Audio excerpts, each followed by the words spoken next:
Hi, everyone. I hope you have had a nice Easter if you're watching today, or if you're watching on some future Easter. And I hope when I posted this on Valentine's Day, everybody had a nice Valentine's Day. So, number 24, Monday, February 14th, 2022, my favorite favorites.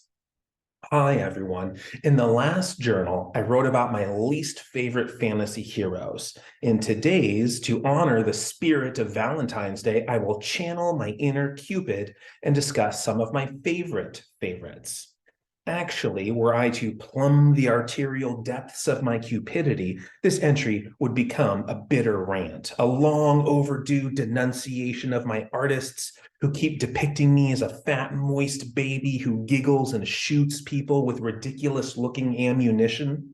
My dad, Mars, god of war, is eternally clad in battle armor, brandishing his pride, while I flap and flutter and painting after painting, century after century, wrapped in a diaper. That's why I've been shooting so many people into horrible, doomed relationships lately out of spite. Portray me with some dignity, and maybe I'll lower the divorce rate, assholes. You know what? I've decided to stop channeling Cupid. He seems pretty miserable. Like the last trace of tenderness was recently purged from his circulation and was replaced with a boiling rancor. Not a happy place to be, so I'm just going to write these thoughts by myself, drawing their words from my own heart.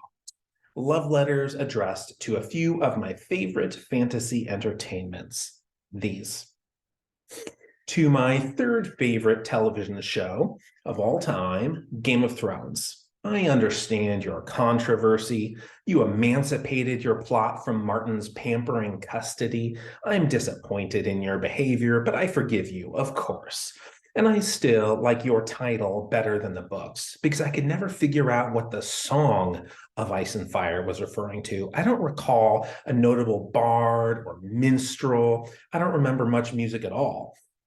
In Frost's New Hampshire, the poem Fire and Ice begins, "Some say the world will end in fire, some say in ice." 6 pages later, the Aim Was Song offers four alternating quatrains about a song, or at least it's songlier than A Song of Ice and Fire. I do cherish the book, but it's the show that I cordially ask to be my third string Valentine in case my first two decline. To my second favorite movie of all ever, Lord of the Rings. I count your totality as one, as everybody probably does, and I've read your source material a dozen times, but I still secretly like you better because of Tom Bombadil, and because Aragorn doesn't pompously refer to himself as Strider. And most importantly, because you got rid of the bulk of those songs, How I Adore Thee trilogy. To my first favorite game series of all of time's ever's, Dragon Quest, but especially Dragon Warrior, for numerous reasons, which I will eventually describe. But for now, let me say that my affection bears no lust. It's not a young, ignorant romance. I know your flaws. I mean, all life that isn't cats, dogs, and humans is an enemy trying to kill you. Clearly, there are some improvable features, but I do not love you in spite of those imperfections. They are precisely what make you irreplaceable. Lastly, to Oscar Wilde, whom I will not characterize as my favorite writer, my affection will not be contaminated by comparison. The word favorite serves as an invitation to nominate a challenger. What about Shakespeare? They ask. Shakespeare, whose quill was flaccid by comparison? No. No, I will not subject you to comparison, Oscar. I am redacting this Valentine.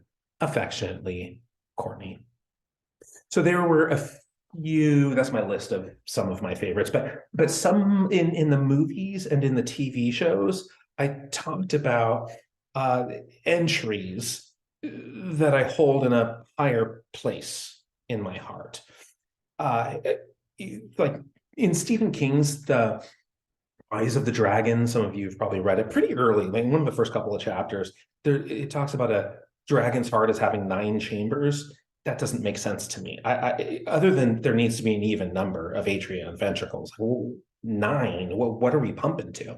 However, if you look at the like the seat of the soul, the historical accounts of where the soul resides. Now, often the soul is divisible and it resides in multiple places at once, but Aristotle, Galen, ancient Egypt had a version of the soul. I think it was 5 pieces, and part of it lived in the heart.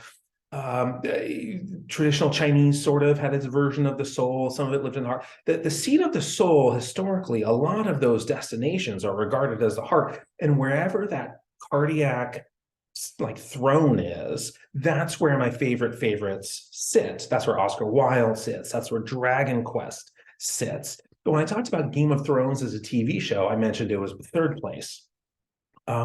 And it's actually a 3-way tie for 3rd place. When I mentioned Lord of the Rings as my favorite movie, my 2nd favorite movie, it's actually a 2-way tie for 2nd place. There are unmentioned entries here. And so I will show you what those are. So for my favorite TV show, and this is just nostalgia, right? It's when I grew up and what connected with my experiences at the time. The Wonder Years, right? Fred Savage in The Wonder Years was my favorite and continues to be, by way of nostalgia, clouding a more sort of sober, honest appraisal and objective appraisal. Nostalgia muddies those waters, and that's my favorite of all time. My 2nd favorite is DuckTales, 100% nostalgia, because they're continuing to release new cartoons and I cannot bear to watch them. They're painful. But the originals that I associate with that time and with that experience. My favorite movie of all time is actually, the book is better for this one. I think everybody who has both watched the movie and read the book would probably agree. William Goldman. If you know that author, you know what I'm going to be talking about. Although I used to have a first edition of the book and I loaned it to somebody and I never got it back, which is the fate of every book loan ever by anybody to anybody else. You're not going to get that thing back. And so the version of the book I now have is the 30th anniversary, which is nice, right? It's nice, but it has like the pictures in it. If you look at the source for those, it says Shutterstock, right? Or like the artwork on this page by Getty's Images. And that to me just takes away any emotion that could be connected with the project. It just makes it this digitized, sort of corporate feeling. Why not just make it AI generated? The book was amazing, though. Obvious, sexism aside that resided in the book that was somewhat purged from the movie. The only real problem I have with the book is the first, 30 pages or whatever it is, like the prologue that it seems like William Goldman's attempt at self-sabotage before the actual book begins. That aside, Princess Bride is my favorite movie of all time. And I've probably purchased the movie 10 times, but I always give it away because people have not seen it for somehow. They've gone through life without seeing it, but I still have the original version that I got, which I was like 7, maybe 8 or something like that. The VHS of it. And then it's a runner-up, which is tied with Lord of the Rings in my favorite movie of all time and does not deserve to be there, right? Again, this is just sentimentality, mixing up any sort of objective appraisal, but it's also Fred Savage, same one as Princess Bride and in The Wonder Years. And I have 2 of that VHS also, because that one, they re-released the VHS. Like, what if my other one breaks? Like DVDs, I don't think they come out yet, maybe. Anyway, those are my favorites, and they don't have to be yours, right? If there's something I dislike and you love it, neither of us is right? If there's something that I love and you dislike, it's probably more likely that you're right because I have nostalgia on my side, making my decisions for me, kind of against my will, really. But I hope whatever your favorites are, continue to give you some sort of comfort or joy, or whatever, however nostalgia twists those dials of well-being. I hope they're well twisted. Okay, bye everybody. Happy either Valentine's Day or Easter.